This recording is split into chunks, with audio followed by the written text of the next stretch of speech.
কি ফায়দা? ছোট্ট তো এই জীবন, ওটাও যদি অন্যের অনুগত হয়ে কাটাতে হয় তো কি তার ফায়দা? নিজের জন্য সময় খোঁজার আগে 1000 বার যদি ভাবতে হয় তো এমন জীবনের কি ফায়দা?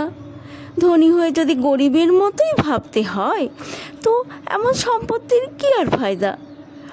অন্যের দ্বারা যদি কন্ট্রোলেই থাকতে হয় তো কি তার ফায়দা?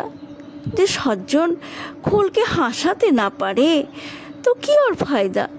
যে সম্পত্তি নিজের কাজেই আসে না তো কি তার ফায়দা? যে স্বপ্ন মনকে উৎফুল্ল না করতে পারে ওই স্বপ্নের কি ফায়দা?